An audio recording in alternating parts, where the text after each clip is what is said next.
Hey everyone, it's good to see you, albeit through video. I'm sorry we can't be together right now. I wish we could, but for now, we're going to continue our English lessons. I know Lori has already posted one having to do with adjectives using ed and ing. I'll review that here in just a minute, but I hope for now, just since it's been so long since we've seen each other, I just want you to know I'm praying for you, and that if you do need anything, you have my phone number. So please reach out to me, and I will try to call you or text you soon to see how you're doing. But let's get started with our lesson, okay?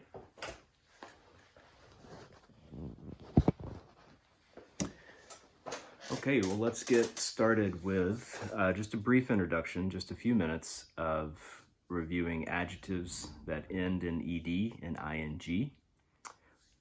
Take, for example, if you recall, adjectives that end in ed are used for people. Sometimes for things, most of the time for people. And then adjectives that end in ing are used for things. So ed, they're used for people. In other words, people feel emotions. So we use ed for things or people that feel things. But ing is used for things. Things don't feel emotions or have feelings, but they do cause them. They do cause you to feel something. So for example, just in case you have forgotten, in the time that we've been away, when we use ed, again, we use it for people. Example, Bob is bored, right? Bob feels bored. Bob is a person, he has feelings. Or another example, Bob was excited to start class. So Bob can feel excitement.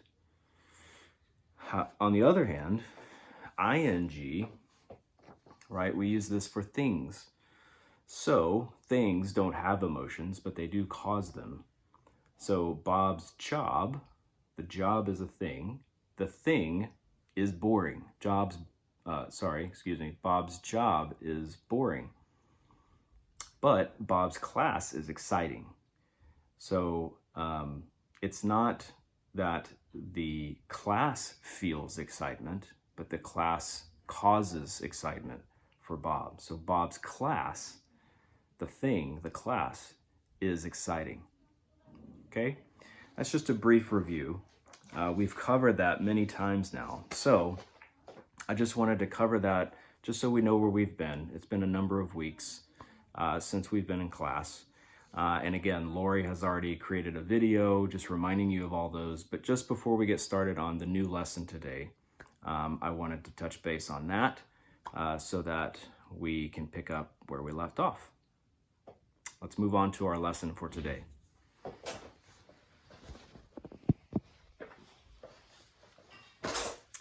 Okay, so we're going to begin with our reading lesson now. This is lesson D, and if you look in your book, it's page 102 in the book. So we'll be looking at that in just a minute and doing that reading. Before we do, just so you know what this lesson is about hard and soft skills and what those have to do with finding a job and these two different kinds of skills and how they're important for a job and your work. And then we're also going to be talking about the reasons why we use quotation marks, this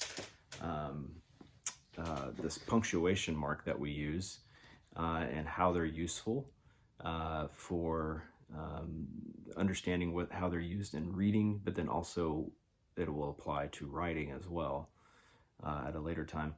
And then we'll spend a little time, you can see here at the end, on something that you know something about already, but just it's good to review.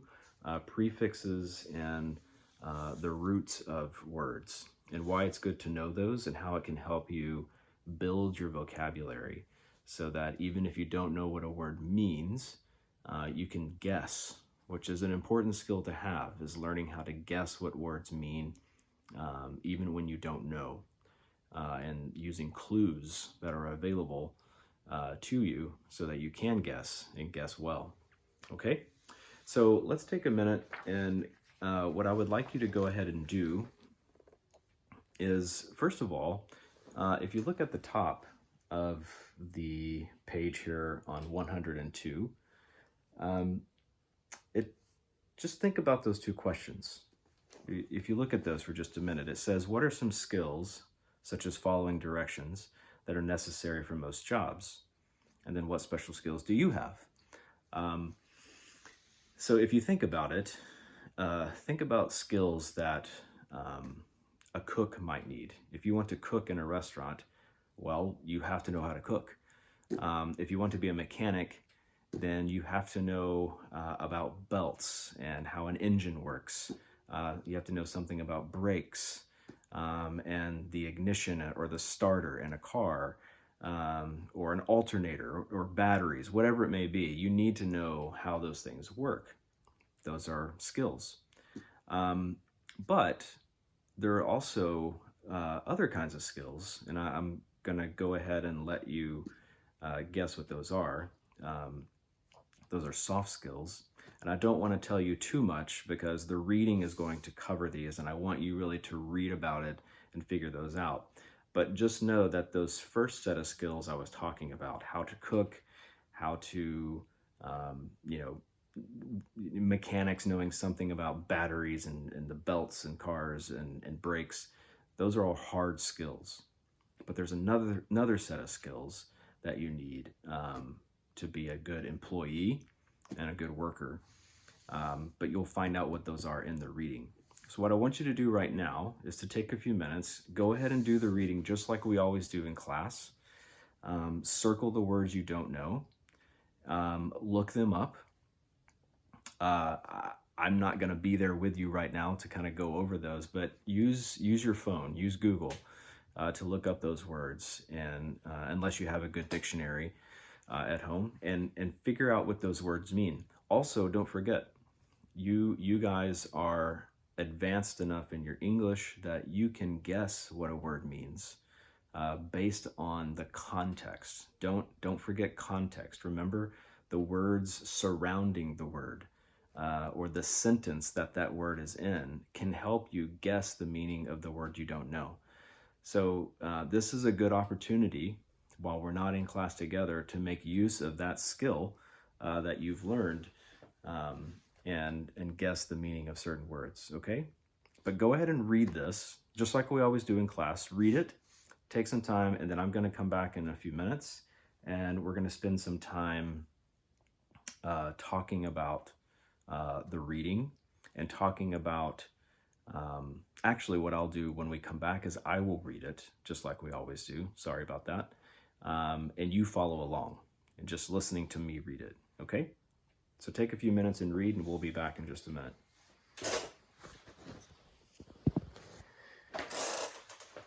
And we're back. Okay, so let's, before we go any further, let me read this article on hard and soft job skills, and then we will move on to the questions, okay? What I also want you to do as I read this time is pay attention to where the quotation marks are and think about, why are they being used, okay? Because that's one of the things we want to discuss or learn about in this lesson, is why in a particular writing, and then even in your own writing at some point, why do people use quotations? Why do people use other people's words in their writing? What does it do? How does it help your writing?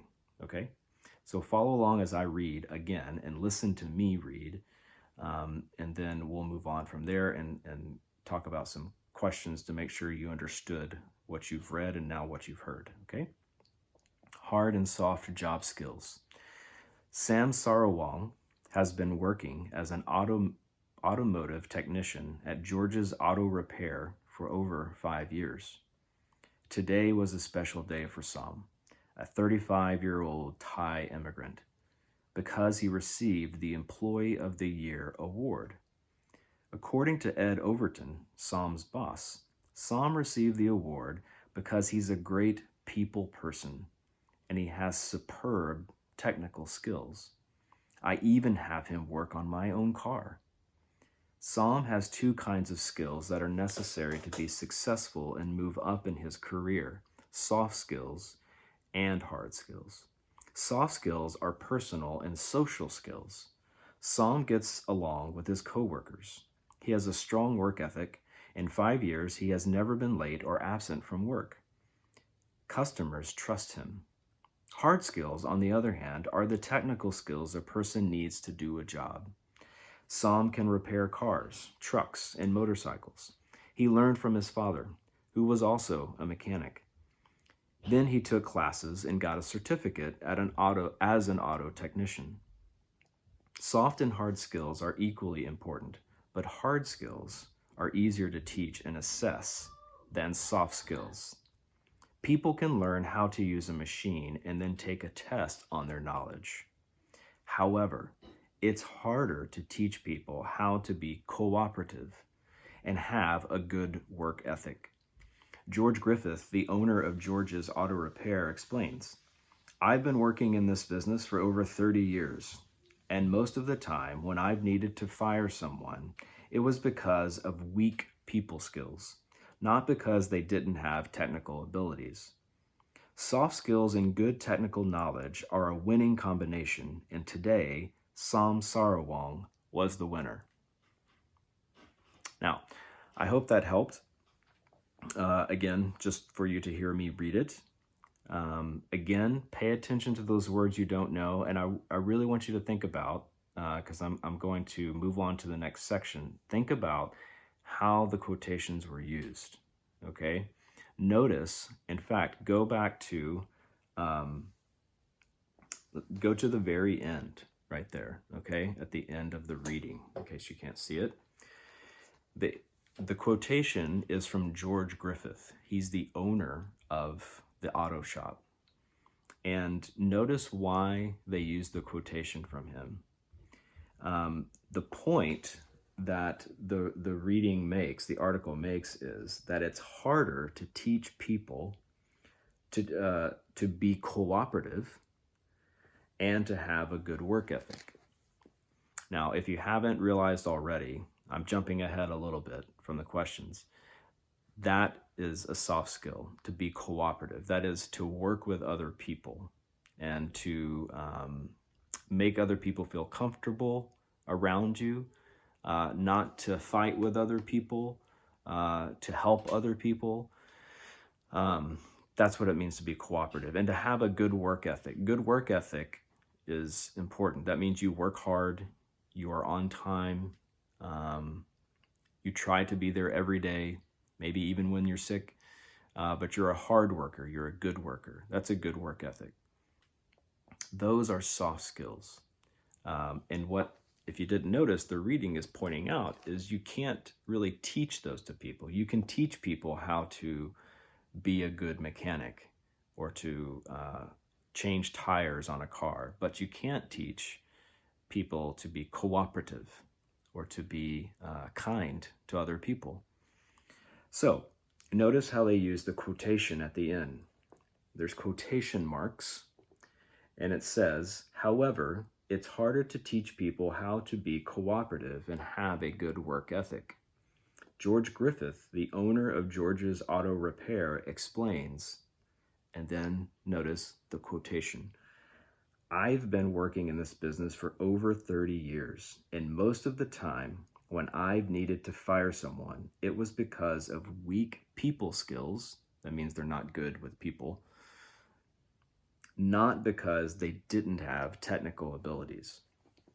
So think about why the quotation was used. The quotation is used because the article is trying to prove something. It wants you to understand something.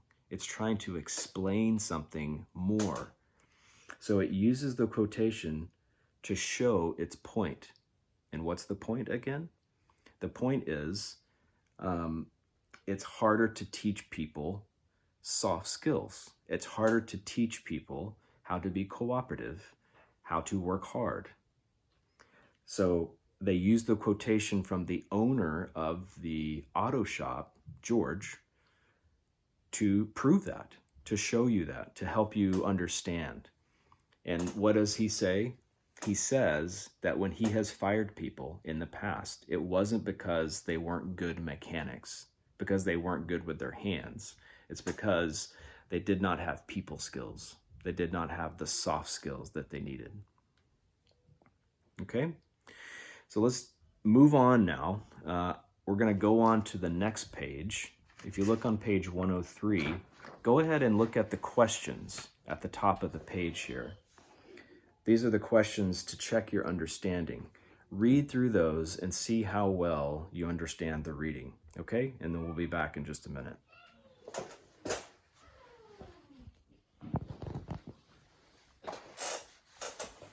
We're back.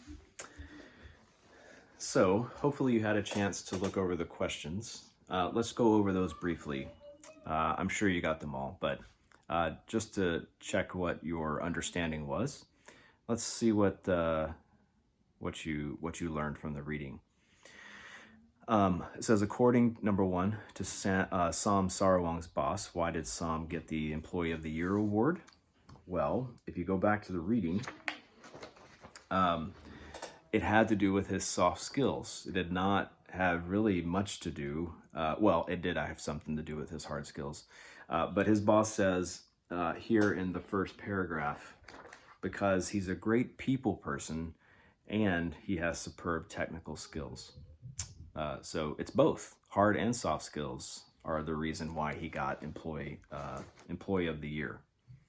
And then number two, what's the difference between a soft skill and a hard skill?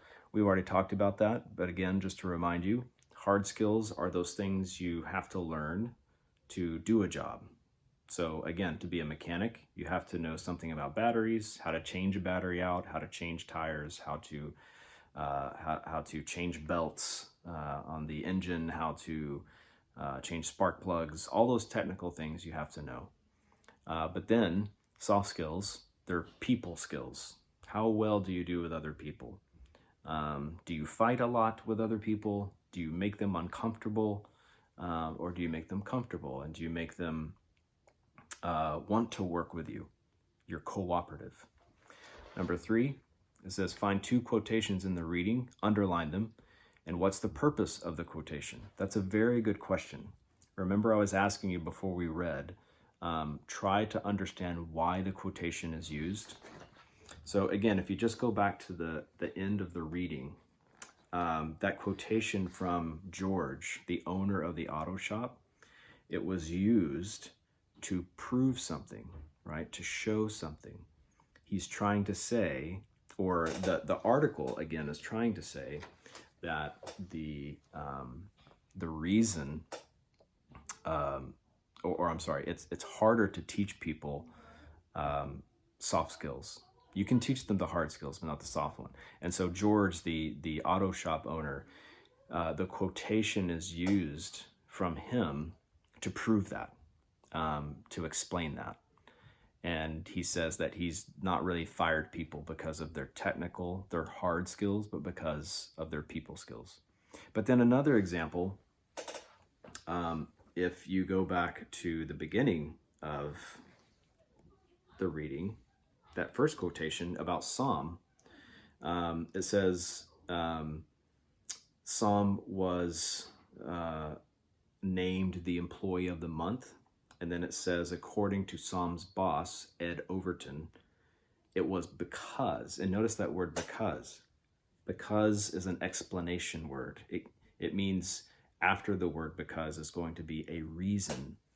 So because he's a great people person and he has superb technical skills.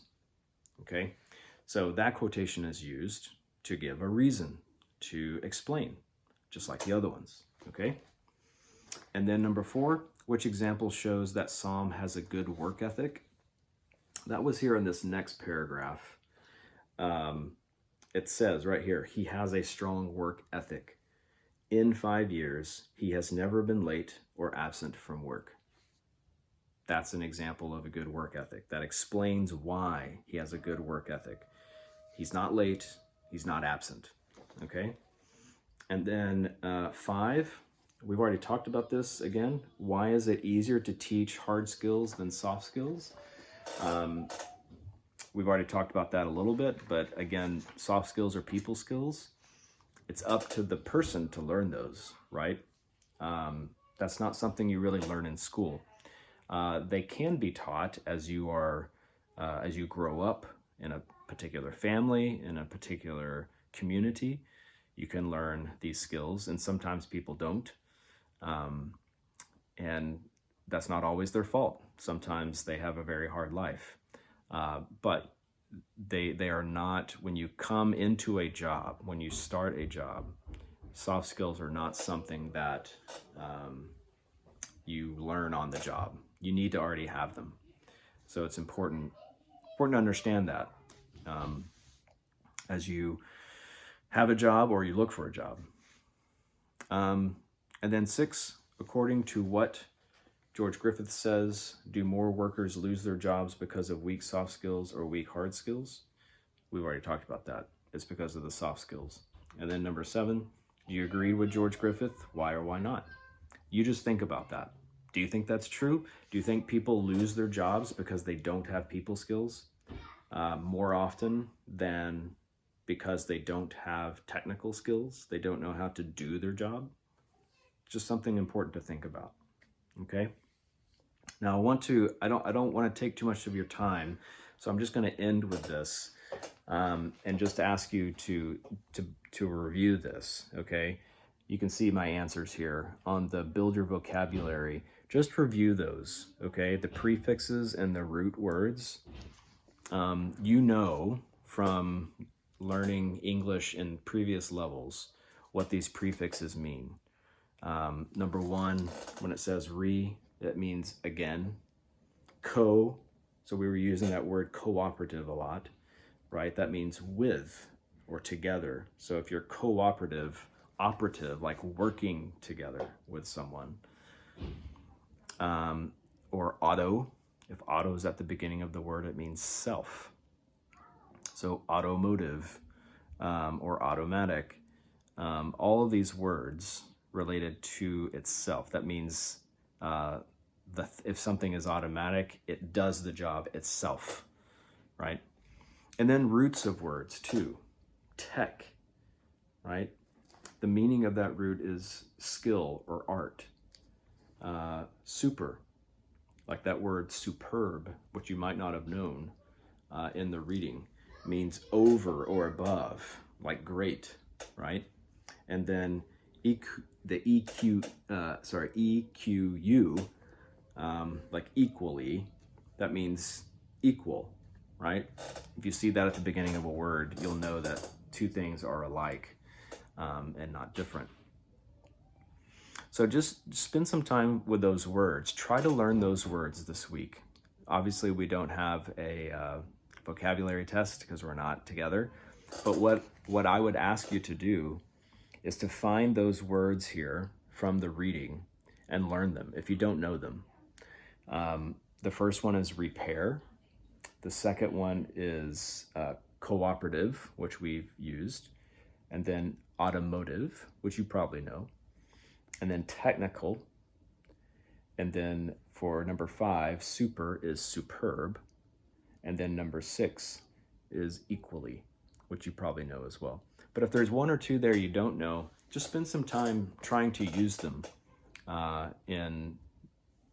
throughout your day, or just trying to memorize them, okay? Well, that's all I have for you this week. Next week, we'll post another video and go to the writing portion of the Unit 8, and you'll have some time to work on that. If you're not already working on it already, which some of you may be. So until next time, bye-bye. Hope to see you soon, like I said.